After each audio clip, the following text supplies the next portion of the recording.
HD ስፖርትስ በሁሴን አብዱልቀኒና በዳዊት ንጉሴ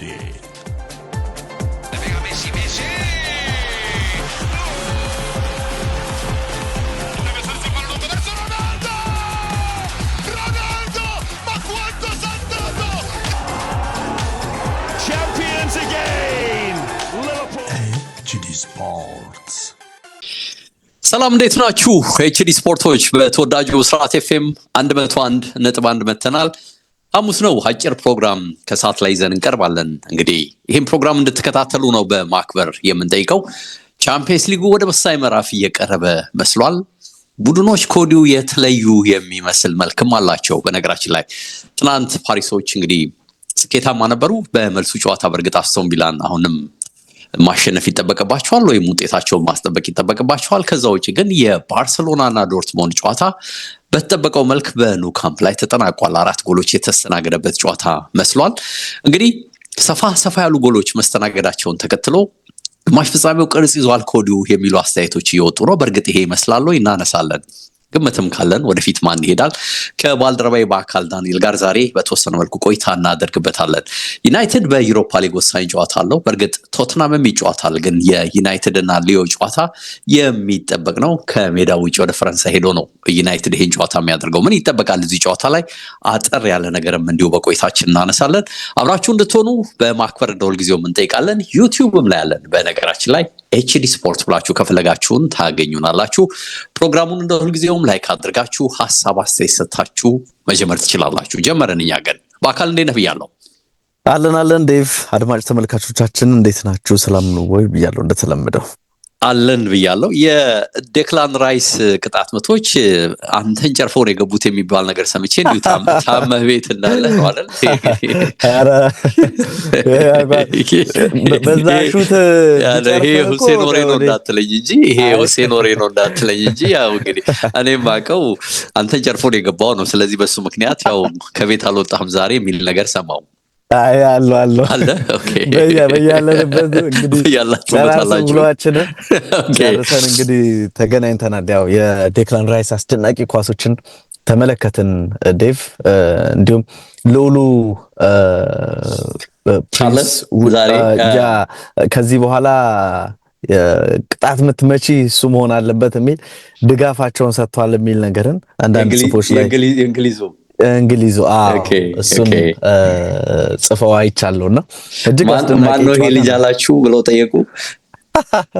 እንደዛ እሱ ጋር ምክንያቱም እንግዲህ ቅጣት ምትመቶን በእግር ኳስ ታሪኩ 2 ሲያስቆጥር ለመጀመሪያ ጊዜ ነው የሚል ነገር ስለሰማው እሳቸውም ይህን ነገር ከዚህ በፊት አላየውም ብለው እንደው ብዬ ነው። የሚገርም ቴክኒክ ነው ኮዴቭ። በጣም የተለየ ቴክኒክ ነው የሚጠቀመው። በጣም ፓወር አለው።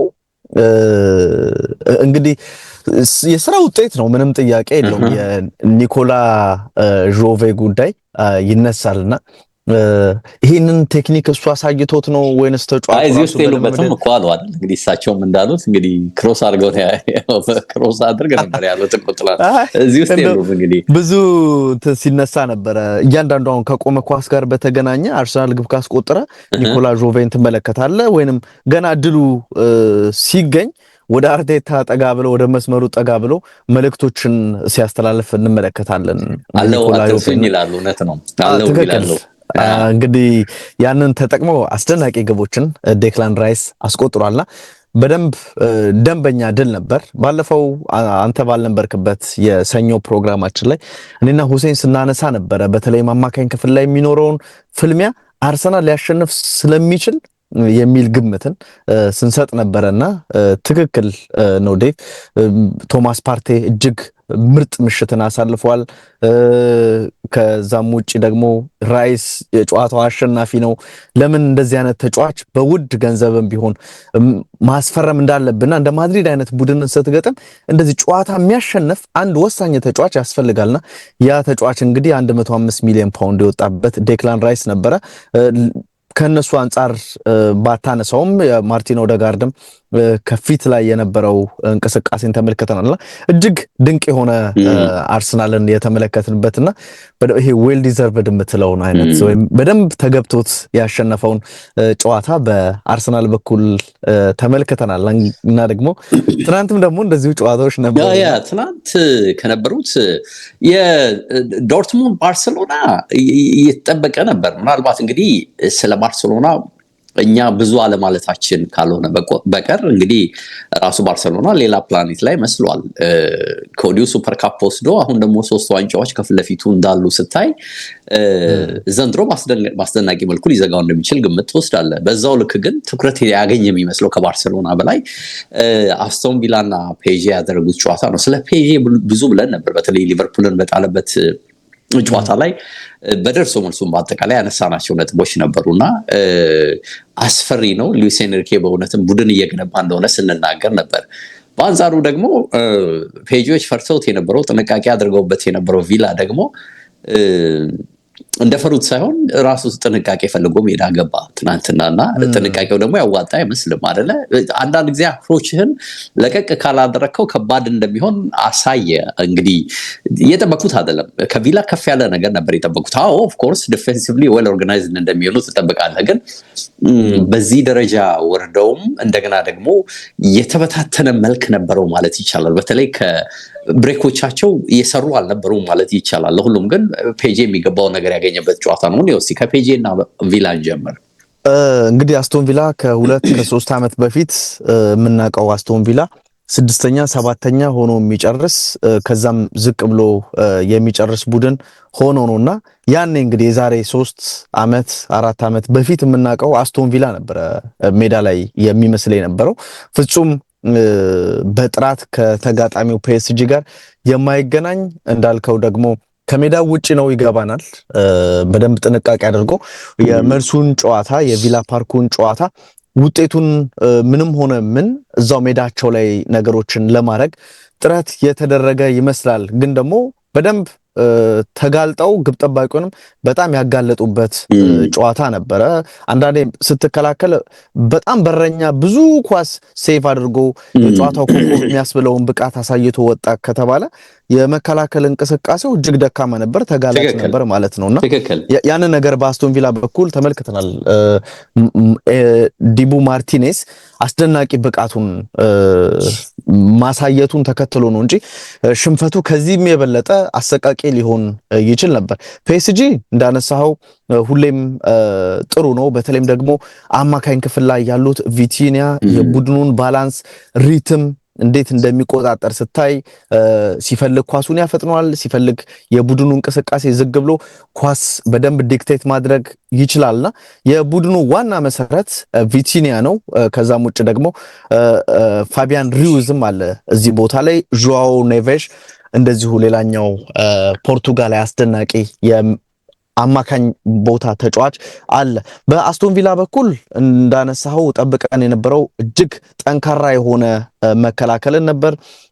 ራሱ ቡበከር ካማራ እና እንደዚሁም ደግሞ ዩሪ ቴሌሞን ሁለቱ የተከላካይ አማካኝ ሆኖ የሚጫወቱትን ተጫዋቾች ወደ ራሳቸው ግብ ተጠግተው ሊጫወቱ እንደሚችሉ ትጠብቃለህ እና ደግሞ መስመር ላይ እንደ ራሽፎርድ አይነት ተጫዋች በ9 ቁጥር ቦታ ተጠቅመውታል አሰልጣኙ በትናንቱ ጨዋታ። ግን ደግሞ ከመስመርም ሲነሳ አስፈሪ ነው። ፒኤስጂን በደንብ የሚያቅ ነው። ያንን ትጠብቃለህ። ደግሞ እናስታውሳለን አይደል ዴቭ 2017 ላይ የ4-0 የፒኤስጂ ድል ሲመዘገብ አሰልጣኝ ኡናይ ኤሜሪ ነበሩ የፒኤስጂ አሰልጣኝ የነበሩት። ያ ሬሞንታዳ እና የ6-1 የኔይማር ድንቅ ብቃት የታየበት ጨዋታ እስካሁን በእግር ኳስ ከታዩ አስደናቂ ካምባኮች ግንባር ቀደሙ ሲታይ ደግሞ የፒኤስጂ አሰልጣኝ ማነው የባርሴሎና አሰልጣኝ የነበረው ያሁኑ የፒኤስጂ አሰልጣኝ ሉዊስ ኤንሪኬ ነው። ስለዚህ ሁለቱ በደንብ የሚተዋወቁ አሰልጣኞች ነበር ጨዋታውን ያደረጉት። በደንብ ፒኤስጂ ከመጀመሪያው እንቅስቃሴ አንስቶ በደንብ ጨዋታ የተቆጣጠረበት የግብ ዕድሎችን በተደጋጋሚ የፈጠረበት የሚያስገርመው እንደውም ቀድሞ እንዴት ግብ ተቆጠረበት የሚለው ነገር ነው። አስቶን ቪላ በአጋጣሚ እንግዲህ ትልቁ የፈጠረው የግብ ዕድል ያኛው ሮጀርስ ያስቆጠረው ኳስ ነው። በቃ ከዛ በኋላ ምንም አስቶን ቪላ በተለየ መልኩ የምታነሳው ነገር አይደለም። አሰልጣኝ ኡናይ ኤመሪን የሚያስቆጫቸው ትልቁ ነገር በ2-1 ብቻ ጨዋታው አለመጠናቀቁ ነው የሚሆነው እንጂ 2-1ን በጸጋ ተቀብለው እዛ ሜዳችን ላይ አንዳች ነገር እናረጋለን የሚል ሂሳብ የሰሩ ይመስላል። ኳሱን በጣም ለማቀዝቀዝ ይሞክራሉ። ግን ደግሞ ፔዦች ወደ እንግሊዝ ሲሄዱ የሆነ የፈሩት ነገር ያለ ይመስላልና ጨዋታውን በተቻላቸው ፍጥነት ለመጨረስ የተደረገ ጥረትን በቡድኑ ተመልክተናል። ተደጋጋሚ ሙከራዎችን እድሎችን በመፍጠር በፔዤ በኩል ተመልክተናል።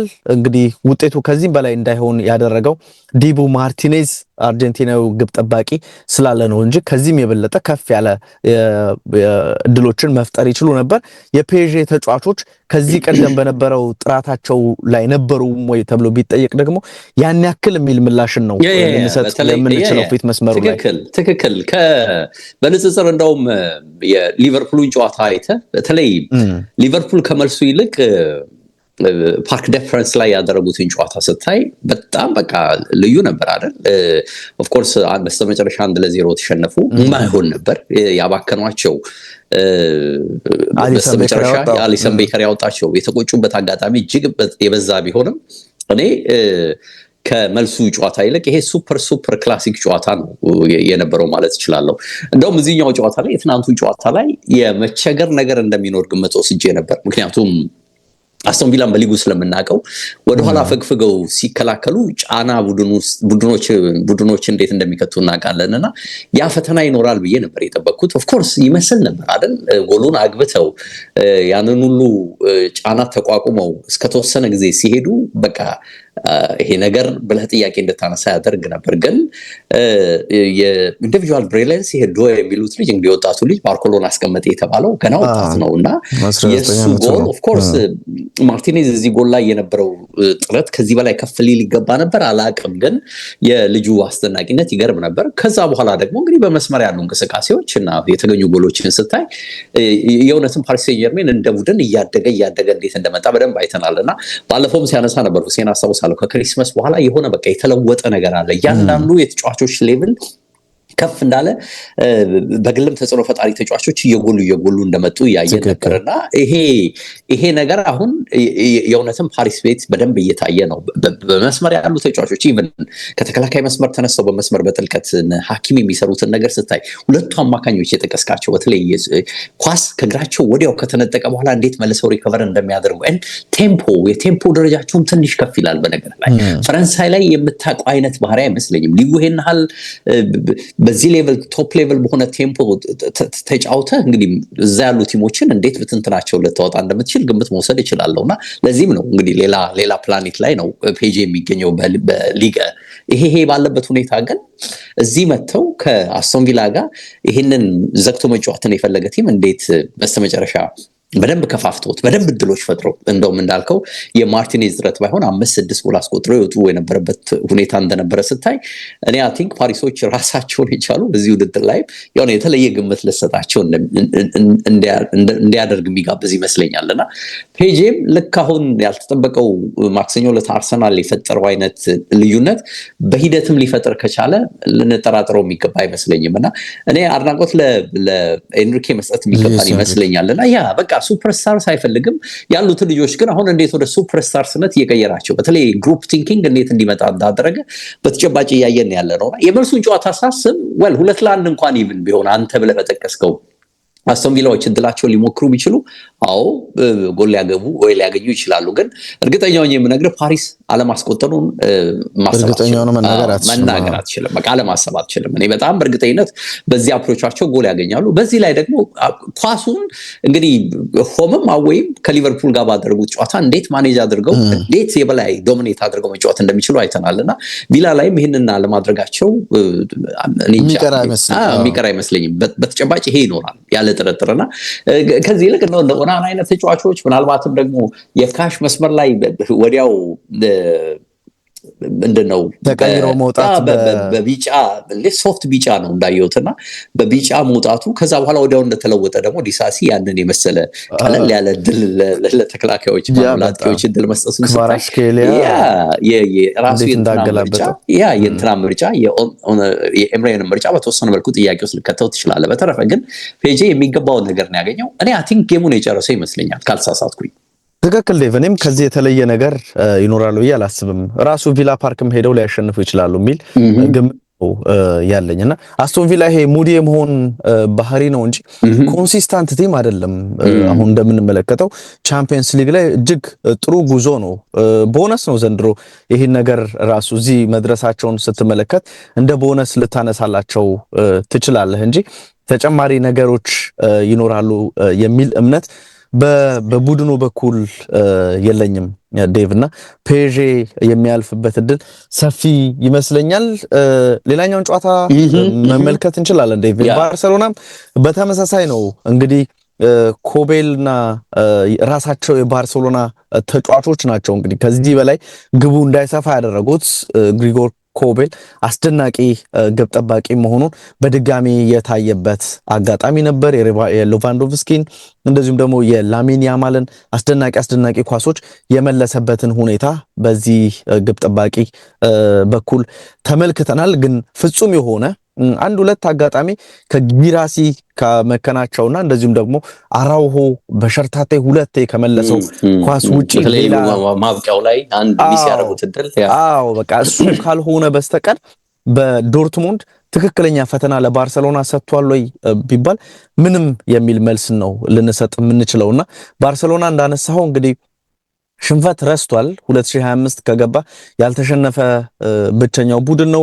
ራሱ ቼዝኒ ወደ ባርሰሎና ከመጣ ጊዜ አንስቶ እሱ በቋሚነት መሰለፍ ከጀመረባቸው ጨዋታዎች አንስቶ ወይም እሱ እስካሁን ወደ ባርሰሎና ከመጣ አንድም ጨዋታ ባርሰሎና ተሸንፈው አያውቅም የሚል ነገር ተመልክቻለሁ። ራፊና አስደናቂ ነው።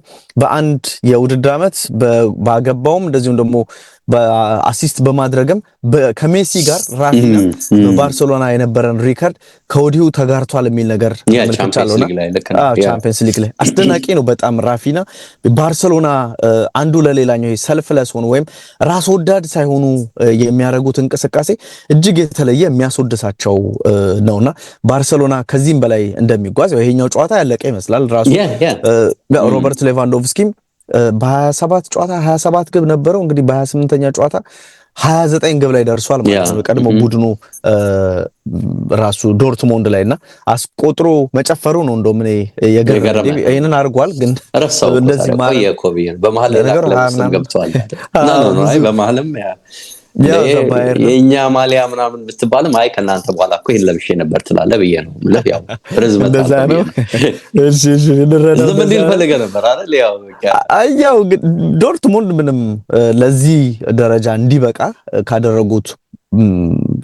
ያደረጉት ሰዎች ያለፉትም እዛም ደግሞ ያሉትም አሰልጣኙ እና የርገን ክሎፕ እና ለነሱ ክብር ከመስጠት አንፃር ያ በተለይም ግቡን ካስቆጠረ በኋላ የጨፈረበት ሁኔታ ብዙም ዶርትሙንድ ደጋፊዎች የሚያስወድደው አይመስልም። ያው እዛ ጀርመንም ላይ ያንን ሲያደርግ ተመልክተናል። እዛው ባየርን ራሱ እያለና አስደናቂ ድልን እንግዲህ በባርሰሎና በኩል ተመልክተናል። የባርሰሎና ጉዞ ይሄኛው የሩብ ፍጻሜ ሳይሆን ከሩብ ፍጻሜ ከፍ ያለ ግማሽ ፍጻሜም ሊደርስ ይችላል።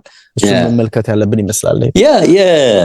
እንግዲህ በሊጉ 8ኛ ነው አይደል ካልተሳሳትኩ በቡንደስሊጋው ቦሩሲያ ዶርትሙንድ።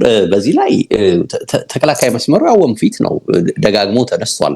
በርካታ ችግሮች እየተፈጠሩበት እንዳለም የኮቾች መቀያየር ጉዳቶች ብዙ የሚታዩ ነገሮች አሉ። ዶርትሙንድ ዝም ብለህ በተናጠልም ብታነሳው እንዴት ደግሞ ከአጫወት ዘይቤ ጋር በተያዘ ቲፒካሊ ለባርሰሎና ለአሁን እንቅስቃሴ በተለይ ደግሞ ለፍሌክስ እንቅስቃሴ በደንብ የሚመች ቡድን ነው ቦሩሲያ ዶርትሙንድ እና እንግዲህ የራስ የሚመስለውን ዘይቤ አንድ ስቴፕ ብቻ ሳይሆን 2-3 ስቴፕ ከፍ አድርገውት የሚመጡ ናቸው ባርሰሎናዎች እና በዚህ ላይ ደግሞ የተሰጠው ብዛት እንግዲህ እዛ ክለብ ውስጥ መቼም ዘርዝሮ መጥቀስም አሁን የጠቀስከው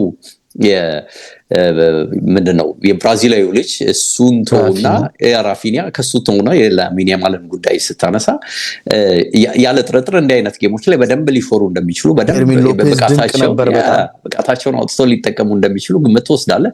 በዚህ ላይ ደግሞ ከቡድን ስራ ይልቅ ጎል አሁንም ማደን በቃ ስፔሻሊቲ የሆነው ደግሞ ሌቫንዶቭስኪ አሁንም ያገባ ነው እያየን ያለ ነውና አንዳንዶች እንደውም ሪፖርቶችን ስሰማ የላሚን ያማልን ወደ ባሎን ዶር ሁሉ የማስጠጋት እድሜው ጉዳይ ካልሆነ በቀር ባሎን ዶር ሁሉ የማጨት ነገር እየተነሳ ነው። ምክንያቱም በሁሉም የውድድር መድረክ ባርሴሎና እየሄደ ነው። እንዳየኸው አንዱን ቅድም ስጠቅስ የነበረው ኦልሬዲ ዋንጫ ወስደዋል። 3 ዋንጫ ደግሞ ከፊት ለፊታቸው አለ።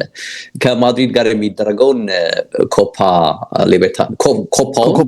ዴላሬውን በቀላሉ የማሸነፍ እድል አላቸው ነው ግምት የተሰጠው። ከዚህ ጋር ተያይዘው እንግዲህ ከቻምፒየንስ ሊግ ጋር ፌቨራይት እንደሆኑ ነው እየተነሳ ያለው። በእርግጥ ከፊት ለፊታቸው የዋዛ ቲም የለም። ኢንተር ሚላን አለ። ለሁሉም አስቸጋሪ እንደሚሆን ይገመታል። ግን ብዙዎች አሁን በጎ ነገርን ነው እያነሱ ያሉት ባርሴሎናን በተመለከተ። በተለይ እንግዲህ ኢንዲቪጁዋልም የግል ተጫዋቾች ብቃት በጣም ከፍ ማለት እንደውም እዚህ ጨዋታ ላይ ያሟቸው ነገር ቢኖር ኮቹን ከድካም አንጻር እነ ላሚን ያማልን እነ ጋቢን የመሳሰሉ ተጫዋቾችን በተወሰነ መልኩ ለምን እረፍት አልሰጧቸውም? ጨዋታው በሄደ መጠን ላይክ ከ3 ጎል በኋላ ከ2 ጎል በኋላ እረፍት ቢሰጧቸው በደንብ በቀጣይም የመጠቀም አቅም ይኖራቸዋል። ምክንያቱም ድካም ይታያል ላሚን ያማልን ጨምሮ የሚል አስተያየት ሲወጣ ነው የሰማሁትና ባርሳ ቀለል አድርጎ እንደውም ከጠበቅነው በታች ነው ጎል ያገባው ማለት ይቻላል። ምክንያቱም የተፈጠሩ ድሎችን ስታይ ከዚህም በላይ በርካታ ጎሎች ሊቆጠሩ ይገባ ነበር ነው የምትለው። ግን ከወዲሁ ይሄን ጌም የጨረሱት ይመስለኛል። እዛም ሄደው ጎል እንደሚያስቆጥሩ ግምት መውሰድ ትችላለህ፣ እኔ በግሌ ማለት ነውና ይሄን ስንል እንግዲህ ቅድም መግቢያችን ላይ እንዳነሳሁት ማን ከማን ወይም ደግሞ ማን ሊገፋ ይችላል በውድድሩ መድረክ እንዳልኩት ቅርጽ የሰጠ ይመስላል አይደል? የአርሰናል ማድሪድም ጨዋታ የተወሰነ ፍንጭ የሰጠን ይመስላል። ኢንተር ሚላን ሜዳው ላይ መቼም በባየርን ይሸነፋል ብሎ መገመት ከባድ ነው የሚመስለው። እንግዲህ ከኢንተር የመከላከል አፕሮች አንጻር እሱም እንዲሆነ ፍንጭ የሰጠ ነገር አለ። የትናንት ጨዋታዎች ደግሞ በጥቅሉ የሆነ የሰጡን ፍንጭ አለ። ምን ማለት ይቻላል? እንግዲህ አርሰናል ሊያልፍ ይችላል ወይም ያልፋል ከሪያል ማድሪድ።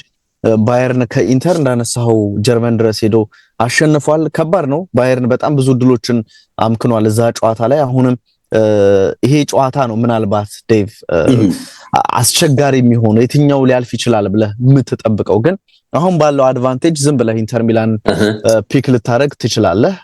ባርሴሎና እና ፒኤስጂ ያልፋሉ የሚል ግምት ትሰጣለህ። ስለዚህ አርሰናል ከፒኤስጂ በግማሽ ፍጻሜ መገናኘት እድል ሊኖራቸው ይችላል። አርሰናል ያልፋል ብለህ ነው ግምት የምትወስደው? አርሰናል ከፒኤስጂ ማለት የመልሱ ጨዋታ የማድሪድ ጨዋታ ምንም ጥርጥር የለውም። ከዚህ ተነስቶ ማድሪድ አሸንፎ በፍጹም ያ እንትን የለውም ብዬ ነው የማስበው። ምክንያቱም ዝም ብለህ ማድሪድ ስለሆነ ነው ቻምፒየንስ ሊግ የማድሪድ ውድድር ነው ምናምን እሱ ብቻ አይሰራም። አሁን ማድሪድ ላለፉት ዓመታት በጣም የማድሪድ ሀያል መሆኑ ብቻ ሳይሆን ትልቅ የእድል ተጽዕኖ ማለት እግር ኳስ ላይ አቃለው እድል በደንብ ያስፈልጋል።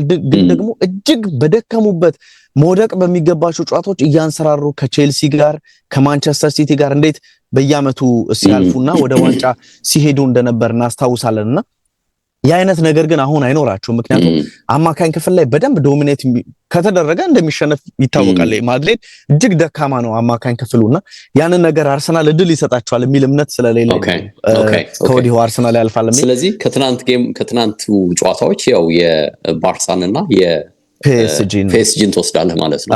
ባርሳና ፒኤስጂን እንወስዳለን። ስለዚህ አርሰናል ከፒኤስጂ እንደዚሁም ደግሞ ኢንተር ከባርሴሎና ሊኖር ይችላል። ዴቭ ምናልባት አድማጮቻችን ላይ ስማሙ ይችላሉ። እኔ ኢንተር ሚላን ከፒኤስጂ ፍጻሜ ሊደርሱ ይችላሉ የሚል ግምት አይዲያል ነው እና ያለን እንግዲህ ያ ኢንትረስቲንግ። ከዛ ውጪ እንግዲህ ዛሬ የሚደረገውን ጨዋታ እናንሳ። ከዩሮፓ ሊግ ጋር የተያዘው ዩሮፓ ሊግ እንግዲህ ማንቸስተር ዩናይትድ በዘንድሮ የዩሮፓ ሊግ ውድድር አንድም በአውሮፓ መድረክ አንድም ሽንፈት ያልገጠመው የሚል ቁጥሮችን ስንመለከት ነበር። አሁን ወደ ግሩፓማ ስቴዲየም አምርተው ከኦሎምፒክ ሊዮኔ ጋር ጨዋታቸውን ያደርጋሉ። ዴቭ ዩናይትድ እንግዲህ እናስታውሳለን በባለፈው ዙር ሪያል ሶሴዳድን አሳማኝ በቃ ሩበን አሞሪም በአሳማኝ ብቃት ያከናወኑት ጨዋታ ያ ከሊቨርፑሉ ጨዋታ በኋላ ይሄኛውን ልናነሳ እንችላለን። በደንብ ጥሩ የሆነ የተደራጀ ዩናይትድን ሶሴዳድን በደንብ በልጦ ያሸነፈ ቡድንን ተመልክተናል እና እንግዲህ ዩናይትዶች ከዚህም በላይ መጓዝን ያስባሉ። በዚህ በዩሮፓ ሊጉ ሁለቱ ቡድኖች ለመጨረሻ ጊዜ ሲገናኙ እንዳሁኑ አልነበሩም። ኦሎምፒክ ሊዮን እንደዚህ ዘጭ ሳይል ራሱ ማንቸስተር ዩናይትድም እዚህ ደረጃ ላይ ሳይደርስ በቻምፒየንስ ሊግ 2008 ላይ ነበር ለመጨረሻ ጊዜ የተገናኙት እና ያኔ ዩናይትድ እናስታውሳለን የውድድሩም የቻምፒየንስ ሊግ አሸናፊም እንደነበረ ያ የሞስኮ ድል የሚታወቅ ነውና ያን አመት ላይ ነበረ ለመጨረሻ ጊዜ ተገናኝተው የነበረው። ዩናይትድ በኖቲንጋም ፎረስት ተሸንፎ በሊጉ ከማንቸስተር ሲቲ ጋር ደግሞ የደርቢ ጨዋታ ግን ደግሞ የደርቢነት ስሜት ያልነበረው መርሃ ግብርን በተመለከትንበት ጨዋታ ያለምንም ግብ አቻ ተለያይቶ ኦልድ ትራፎርድ ላይ ወደዚህኛው ጨዋታ የመጣበት አጋጣሚ ነው። ደጋፊዎች ከዚህ በላይ ብዙ ይጠብቃሉ። መሻሻል አለብን በአሰልጣኙ በኩል የሚሰጥ አስተያየት ሆኖ አሁንም እንደቀጠለ ነው የሚገኘው። ከዩናይትድ ጋር በተገናኘ ማታይስ ደሊት ከቡድኑ ውጪ ሆኗል ተብሏል። ቶቢ ኮሊየርም እንደዚሁ አይኖርም ተብሏል። በቀጣዮቹ ጥቂት ሳምንታት ይመለሳል የሚል ሐሳብ ሰጥቷል። ኮቢ ሜኖ ወደ ቡድኑ ስለመመለሱ አሰልጣኝ ሩበን አሞሪም ተናግረዋል። ግን ከፍተኛ የሆነ ጥንቃቄ ከዚህ ተጫዋች የአካል ብቃት ጋር በተገናኘ መጠንቀቅ አለብን የሚል ሐሳብን ተናግሯል። በየትኛው ፖዚሽን ነው መጫወት ያለበት የሚል ሐሳብም ተነስቶለት ካዚሜሮ አሁን ጥሩ ብቃትን እያሳየ ነው የሚገኘው፣ እንዴት መጫወት እንደሚፈልግ አሁን ተረድተኗል ብሏል። ኮቢ ሜኖም እዛ ቦታ ላይ መጫወት ይችላል፣ በደንብ ኳሊቲ ወይም ጥራት ያለው ተጫዋች ነው። ከኳስ ጋር እና ደግሞ ወደ ተቃራኒ ሳጥን ሲጠጋ እጅግ ጥሩ የሆነ ተጫዋች ነው እና ለዚህ ተጫዋችም የሚጫወትበትን እድል እንፈጥራለን የሚል ሐሳብን አሰልጣኝ ሩበን አሞሪም ተናግሯል።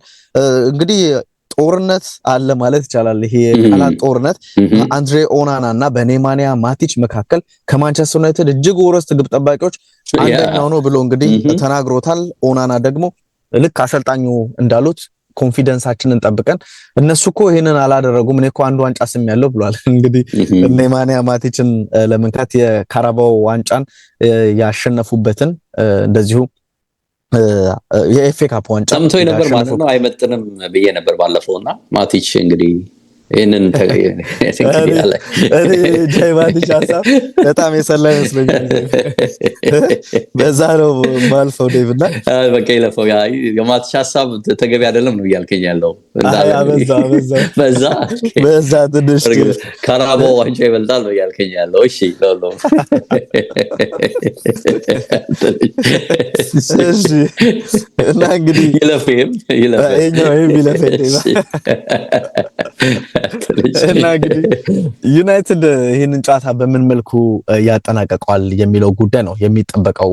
ዴቭ ራሱ እንግዲህ ኦሎምፒክ ሊዮን ብዙ ችግር ያለበት ግን ባለፉት ጥቂት ጨዋታዎች ጥሩ መሻሻልን እያሳየ ያለ ቡድን ስለመሆኑ አንዳንድ ቁጥራዊ ነገሮችን ስመለከት ነበርና ምናልባት ኦሎምፒክ ሊዮን ባለፉት ጥቂት ጨዋታዎች ካለፉት 8 ጨዋታዎች ካልተሳሳትኩኝ አልተሸነፈም። ካለፉት 5 ጨዋታዎች ደግሞ 4ቱን አሸንፏል ዴቭ እና አንድ ጨዋታ ብቻ ነው የተሸነፈው። ካለፉት ጨዋታዎች ከ5 ጨዋታዎች 4ቱን አሸንፎ አንድ ጨዋታ ብቻ ነው የተሸነፈውና ጥሩ መነሳሳት ላይ እያለ ይመስላል ኦሎምፒክ ሊዮን። ስለዚህ ተጽዕኖ መፍጠር ይችላል ዩናይትድ ላይ መመልከት ያለብን ይመስላል። የፔጄ የትናንቱም ድል ኢምፓክት ይኖራል ብለህ ማሰብ የሚቻል ይመስለኛል። በተወሰነ መልኩ ያነቃል ባዘወይ በእርግጠኝነት የአርሰናልን የማክሰኞ ስኬት ቪላዎች ሊወስዱት ይገባ ነበር አልነበረም አላቅም። ወይ ዩናይትድ ከዛ ሊወስድ የሚገባው ነገር ይኖራል አይኖርም አላቅም። ግን እዛው በአገር የሚደረግ ጨዋታ ሲኖር ስሜት ላይ የሚፈጥረው ነገር ያለ ይመስለኛልና ኢቭን መገናኛ ብዙሃን የሚያንጸባረቁት ነገር ኢቭን ትልልቅ ሚዲያዎች የሚያወሩት ወሬ ከፔጄ ጋር በተያያዘ ጥሩ ሊሆን ስለሚችል ይሄ ያለ ጥርጥር በተለይ ስፖርት ሚዲያውን ለሚከታተሉ ተጫዋቾች የቡድን አባላት የሚኖረው ኢምፓክት ቀላል ነው ብለህ ማሰብ አትችልም። ግን